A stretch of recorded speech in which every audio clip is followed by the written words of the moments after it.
Bin37 International Cheese Tour, a wine and cheese pairing experience. Cheese and wine, of course, the classic pairing. In this video, we're going to focus on cheeses from England. That's right, we're heading across the pond to some delicious cheeses. Now, if you look at this board, you're going to see an array of colors and textures coming out through here.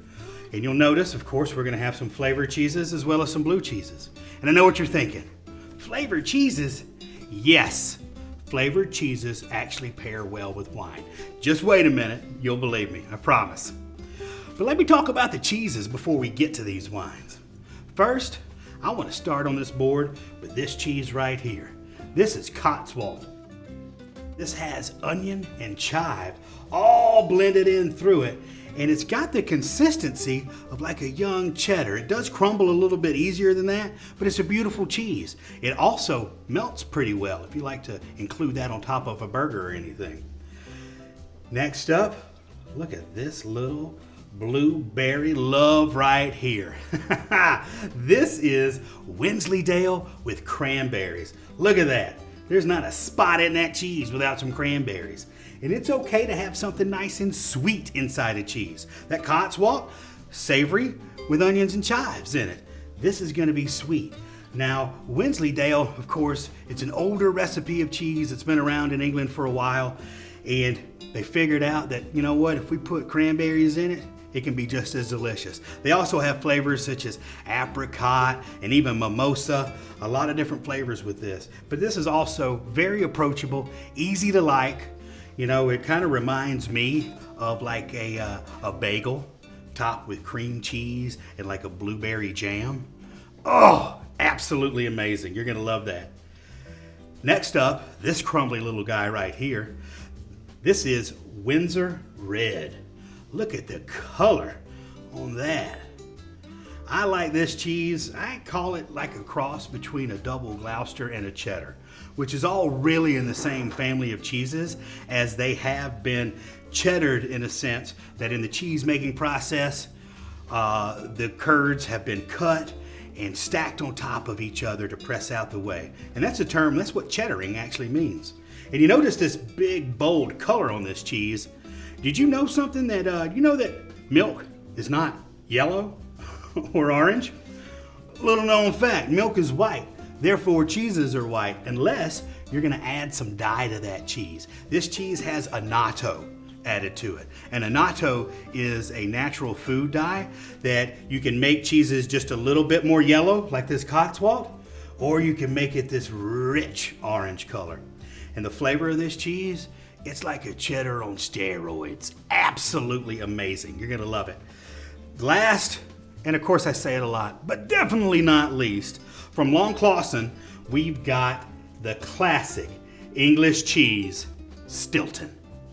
Stilton is amazing blue cheese. And I want to point out, look at that rind right there. This rind is a natural rind. A lot of blue cheeses you see that you may purchase in foil or plastic, that's not going to necessarily have a rind on it at all. But this blue cheese has a natural rind, which means it breathes as it ages in its cave and it loses some moisture. Therefore, when it loses its moisture, it has more of a concentrated flavor to it.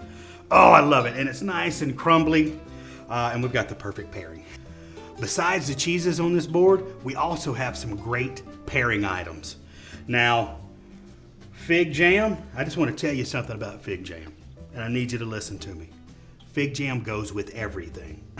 Okay? If you like cheese and you like something a little bit of sweet, get you some fig jam.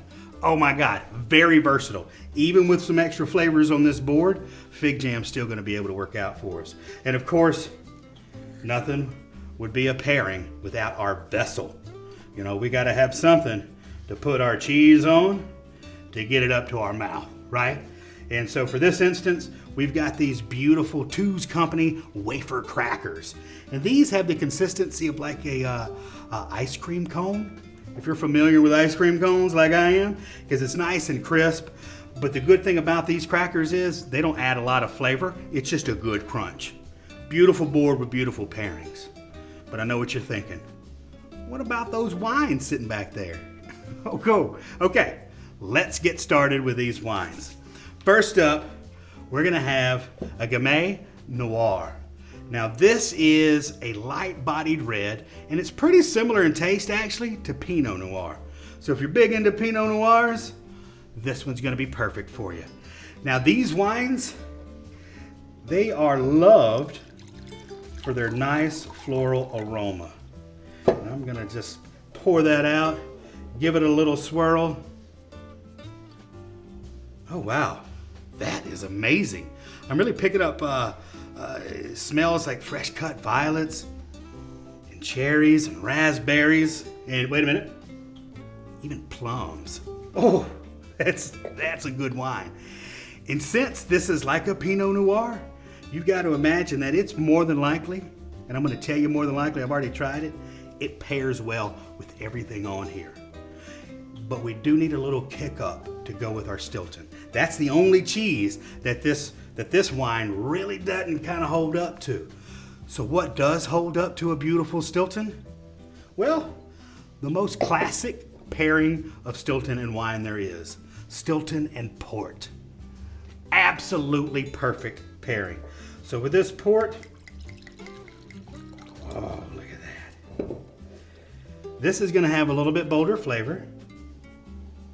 And ports, they're wines that are usually gonna be made from red grapes. And what they do is they age them in wooden barrels. And that exposes them to a little bit of oxidation. And it kind of changes the color, especially when you get to really aged out. And when you're talking about the term tawny in a port, like a tawny port, it really refers to the age that this wine has been in those barrels, aging in the barrels. And you can age tawny port for 10 to 20, 30, even up to 40 years. And you'll get a lot of different flavors throughout those years.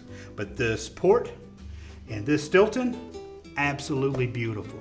I hope this taught you a little bit more about some beautiful English cheeses that you may not or may have already had, but also what pairs well with them. And again, I'm going to challenge you, as always, try the wines with all the cheeses and see which pairing you like the best. And if it's a pairing that you like, that makes it a perfect pairing.